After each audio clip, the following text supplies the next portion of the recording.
বন্ধুরা, এটা হচ্ছে হিতাচির মানি স্পট এটিএম। এই এটিএম মেশিনে আমি এটিএম কার্ডের মাধ্যমে এই কানাড়া ব্যাংকের অ্যাকাউন্টে টাকা ডিপোজিট করব। তো কীভাবে করছি একটু দেখাই, ভালো লাগে ভিডিও করতে, তাই শেয়ার করলাম। এই যে কার্ডটা, এই যে ইনসার্ট দ্য কার্ড যে সেকশন আছে, এখানে আমি কার্ডটা ইনপুট করব। ইনপুট করার পরে এখানে এই কার্ডটা ইন্টারন্যাশনাল কার্ড আছে, ওই জন্য এই অপশান শো করছে। আপনাদের যদি ইন্টারন্যাশনাল কার্ড না থাকে তাহলে শো করবে না। তো আমি এখানে ডোমেস্টিক ও ইন্টারন্যাশনাল শো করছে, এখান থেকে ডোমেস্টিক সিলেক্ট করলাম। সিলেক্ট করার পরে একটু ওয়েট করব, এখানে কার্ডটা প্রসেস হবে। হ্যাঁ, এবার এখান থেকে ল্যাঙ্গুয়েজ সিলেক্ট করতে হবে আমাদের। আপনার সুবিধা মতন ল্যাঙ্গুয়েজ আপনি সিলেক্ট করে নেবেন। নেওয়ার পরে এখানে পিনকোড দিতে হবে। এখানে পিনকোডটা দিয়ে দাও, তোমার পিনকোড দেওয়া হয়ে গেছে। এবার আমরা এখানে কন্টিনিউয়ে টাচ করব। এবারে দেখেন, এই মেশিনে সব এই মডেলের মেশিনগুলো ডান সাইডে আছে এটিএম সেকশন, অর্থাৎ আপনার যদি টাকা তোলার প্রয়োজন হয় তাহলে আপনি ডান সাইডের মেনুগুলো ইউজ করবেন। আর যদি টাকা ডিপোজিট করার প্রয়োজন হয় তাহলে বাম সাইডের মেনুগুলো ইউজ করবেন।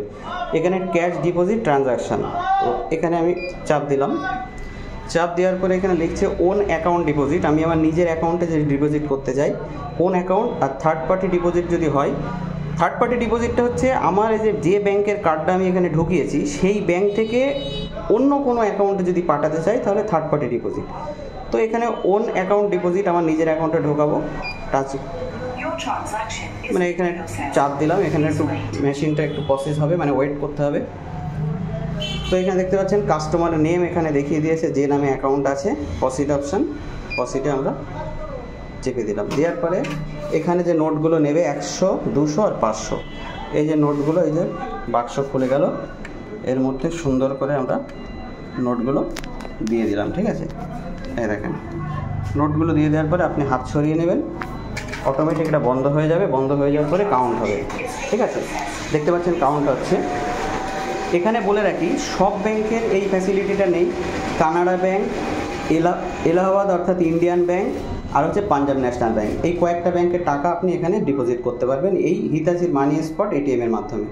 তো টাকাটা কিন্তু কাউন্ট হয়ে গেছে, দেখতে পাচ্ছেন 500 নোট এখানে 48টা দিয়েছি, 24,000, টোটাল 24,000। এখানে কনফার্ম অপশান আছে। যদি আপনি পুনরায় আর কিছু টাকা অ্যাড করতে চান তাহলে অ্যাড মোর করবেন, এখানে চাপ দিলে আবার খুলে যাবে, ব্যালেন্স টাকাটা দিয়ে দেবেন। আর যদি কোনো টাকা প্রবলেম থাকে, ডিসপুট থাকে, তাহলে সেই টাকাটা রিটার্ন করে দেবে। তো এখান থেকে কনফার্ম যে অপশান আছে, এখানে আমরা চাপ দেবো। চাপ দেওয়ার পরে একটু ওয়েট করতে হবে। দেখতে পাচ্ছেন ট্রানজ্যাকশান প্রসেস হচ্ছে আর টোটাল টাকাটা কাউন্ট হচ্ছে। ভিডিওটা করার উদ্দেশ্য এটাই, এই সিম্পল জিনিসটা অনেকে জানে না, সেই জন্য সোশ্যাল মিডিয়ায় আমি ভিডিওটা পোস্ট করছি, যাতে মানুষের একটু উপকার হয়। ভিডিও করতে ভালো লাগে, সব কিছুই যখন সোশ্যাল মিডিয়ায় তুলে ধরি, তো এটা কেন ধরবো না। আমার মাধ্যমে যদি আপনাদের একটু উপকার হয় তাহলে সেটা আমার খুব ভালো লাগবে। তো দেখতে পাচ্ছেন আমাদের এখানে কিন্তু প্রসেস হচ্ছে। এই যে রিসিপ্ট, এই দেখুন রিসিপ্ট পেয়ে গেছি আমরা।